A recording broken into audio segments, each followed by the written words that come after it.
We go now to Castlewood, South Dakota, and Homeland Security Secretary Kristi Noem. Good morning to you, Madam Secretary. Good morning. Well, DHS calls this the largest operation in its history, nearly 3,000 federal agents out there. Is this an open-ended deployment, or is there a metric for success that ends it? Well, I think every day we get a murderer off the streets of Minneapolis, the public is safer, and President Trump is keeping his promise to the American people. No! No! Shame! Shame! Oh my God!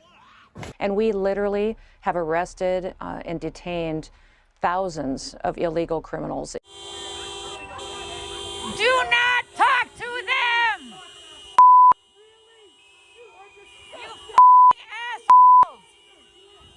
In Minnesota since President Trump came back into the White House. And I've never met a family that ever said, oh, I wish you would have left that rapist free. I wish you would have left that murderer on the streets. So.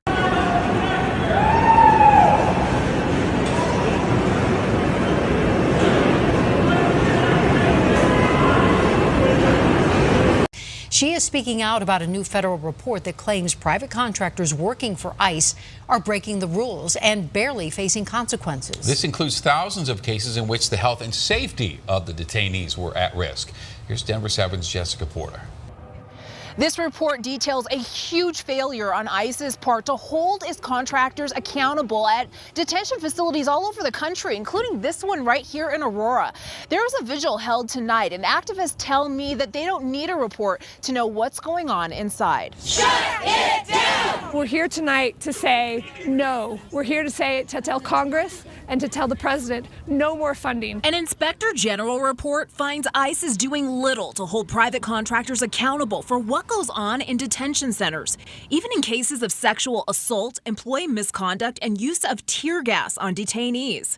Activists say healthcare is the main concern at the Aurora facility. There have been 2 deaths in this facility the problem is that there's not adequate health care. The report says in 14,000 cases where a detainee's safety was in jeopardy, ICE only fined the contractor twice. And worse, issued waivers to facilities with deficient conditions, exempting them from standards. We're just so thankful that we have a president that's upholding the law and is determined to make sure that the laws are applied equally to everyone.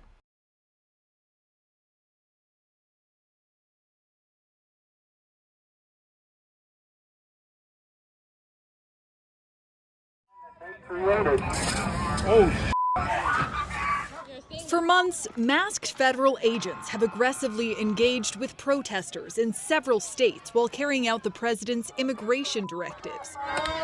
Shooting pepper balls into faces, using cars to move people, and even employing chokeholds on protesters, tactics endorsed by President Trump. Americans have been watching videos of ICE tackling a young mother, tear gas being used in a Chicago residential neighborhood, and the smashing of car windows. Have some of these raids gone too far? No, I think they haven't gone far enough because we've been held back by the judges, by the liberal judges that were put in by Biden and by Obama. You're okay with those tactics? Yeah, because you have to get the people out.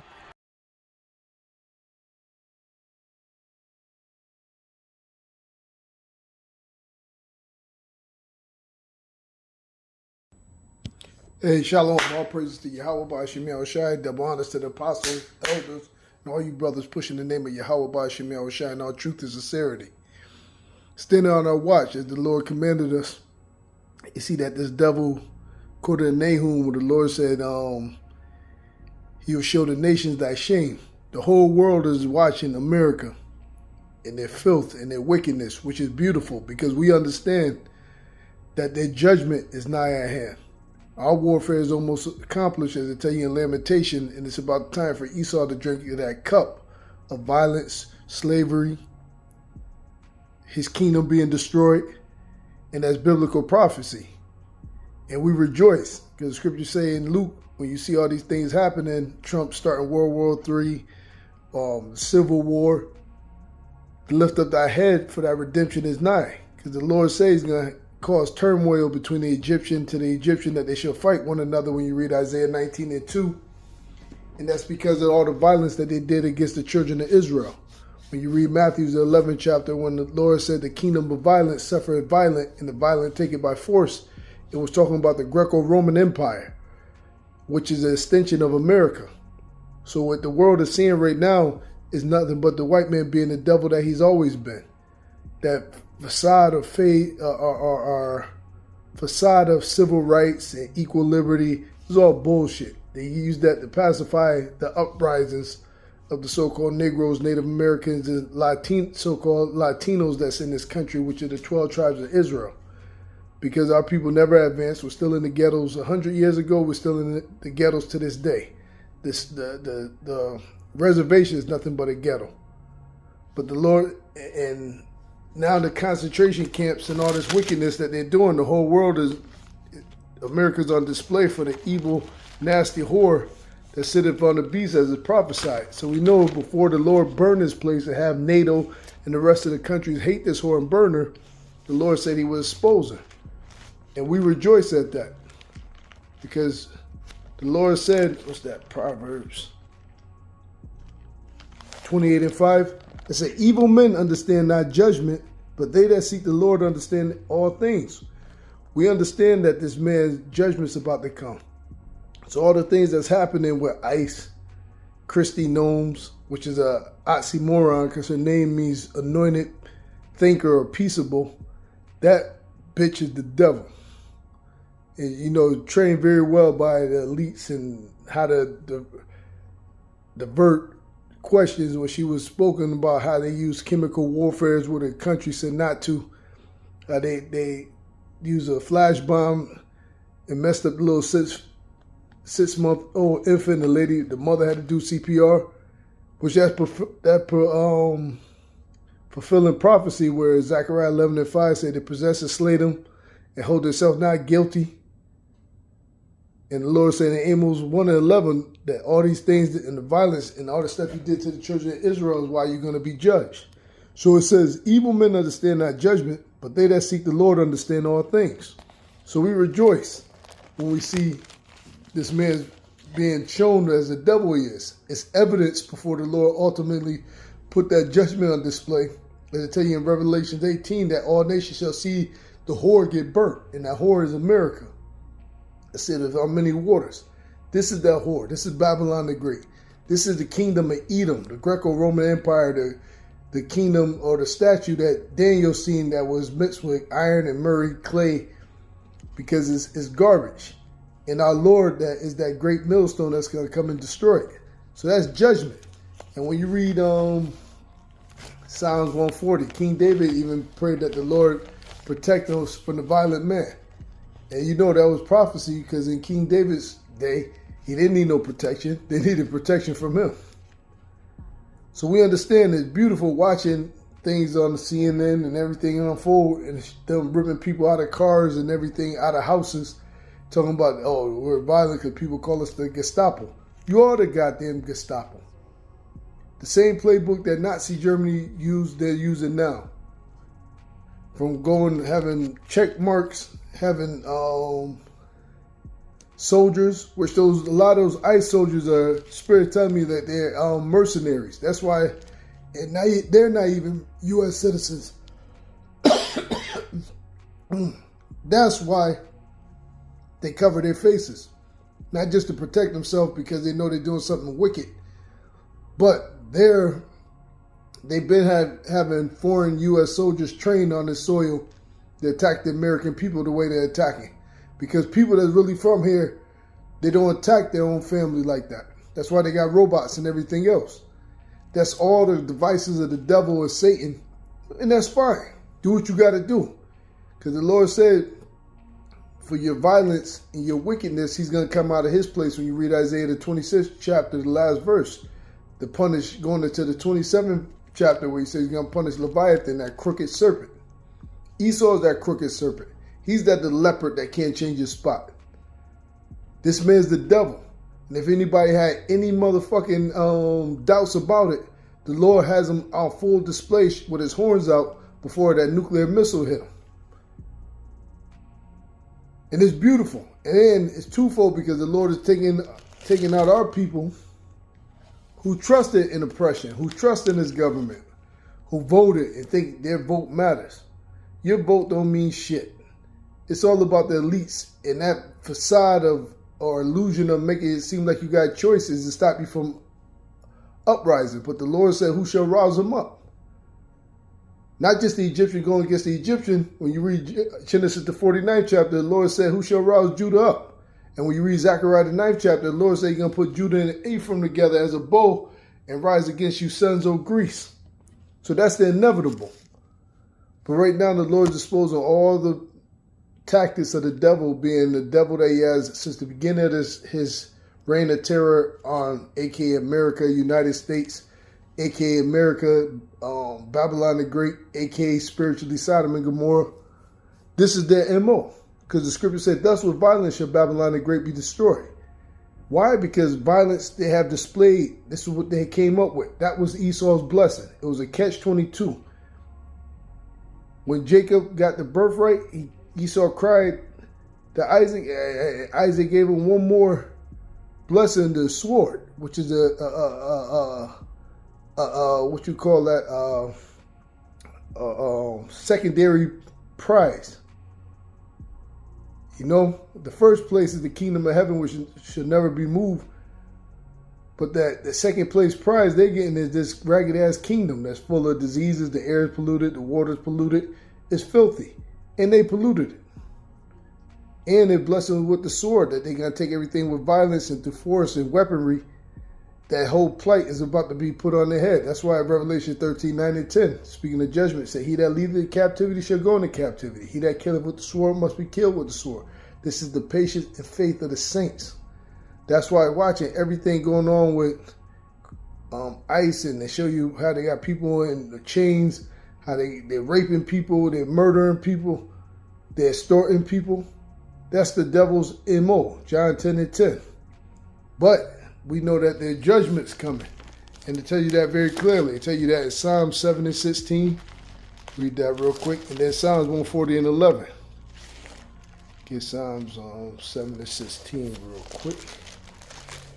This is Psalms. Start 15. He made a pit and digged it and is fallen into the ditch which he made. All the violence and wickedness that he's done, that's the ditch that he's made. I tell you in Isaiah the 24th chapter that the Lord's going to visit the ones that's on high, the kings of the earth, and put their ass in ditches. It said, his mischief shall return upon his own head, and his violent dealings shall come down upon his own pate. And what's the violent dealings? Everything that we're seeing on TV, dragging people out their houses, their cars, putting people in concentration camps. Everything that they've done, the Lord said they're going to receive double. They shall reap what they sow. When you read Galatians 6 and 7. Spiritually and physically, they have sown wickedness and madness and mischief, and the Lord's going to bring all that upon their head. And that's biblical prophecy. That's why we get so happy when we see these things and rejoice in the spirit through the Yahweh B'Shem Yahushua, because we know something terrible is about to come his way. Something violent is going to come his way like he had never seen before through heaven and earth. The Lord said he's going to come back and put a foot in his ass, and he said he's going to use his people Israel to do and eat them according to his anger, his violence. His do violent and anger and eat them according to his anger. That's prophesied, Ezekiel the 25th chapter. Let me go right to the judgment. Psalms 140 and 11. It says, let not an evil speaker be established in the earth. And who's the evil speaker? Trump is a mouthpiece of the so-called elites, the international bankers that control the strings behind the scenes. They tell you that in that early morning movie, 1984, where it said, look, they don't hold no position of power, but they control everything behind the scenes. That's why it's called the shadow government.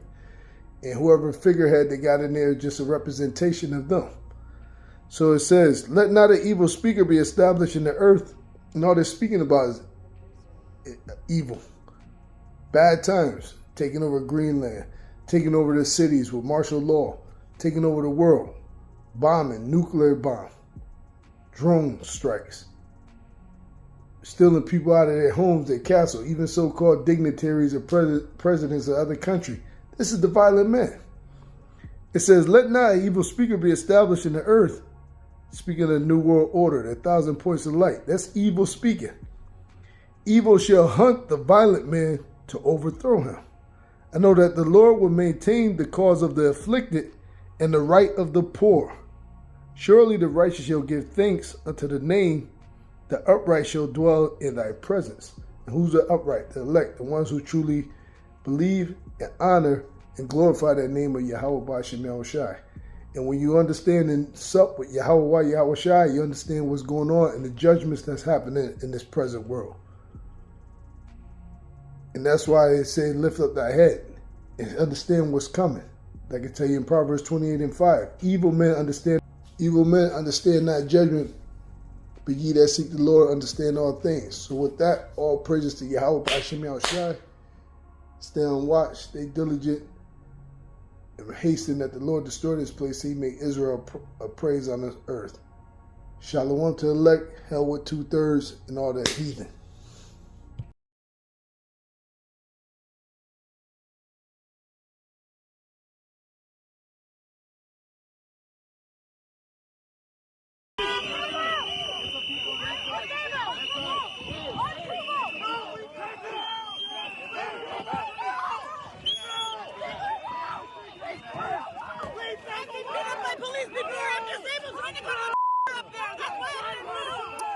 By now, you've probably seen this video from Minneapolis, a woman being dragged from her car while driving through a protest against President Trump's immigration crackdown. She was arrested 2 blocks from where an ICE agent shot and killed Renee Good a week before. You heard her screaming, "I'm disabled," as agents carried her by her arms and her legs from her own car. Tonight, we know her name, Alia Rahman. And in just a minute, you'll hear from her for the first time in an exclusive interview. Alia says she was never part of the protest that day. She was simply just trying to go to her doctor's appointment. But in a statement, the Homeland Security Department called Rahman a, quote, agitator, adding she, quote, ignored multiple commands by an officer to move her vehicle away from the scene. She was arrested for obstruction. The Minneapolis Police Chief, Brian O'Hara, he watched the video. He sees it differently. Obviously, I don't know why law enforcement officers initially approached the vehicle. It pisses me off to see that. To see men doing that to a woman who's disabled. It pisses me off. If those cops works for me, they'd have a problem right now. With me now, Alia Rahman and her attorney, Alexa Van Brunt. Thank you both for being here. Alia, I want to start with you because this has been viral. People have seen this video over and over again. People have many opinions. This is what happened to you. It is your life. It is your journey. But the government, they're calling you an agitator. So can you just help me understand? Walk me through what happened in those moments before these agents dragged you from your car. Yeah, thank you for having me, and happy birthday, Dr. King. I'm really happy that you asked this question, right? Because I have been so concerned that folks might be distracted from the real issue at hand by instead debating why I proceeded slowly through a militarized traffic jam full of pedestrians and a cacophony of conflicting instructions. I was on my way to the doctor.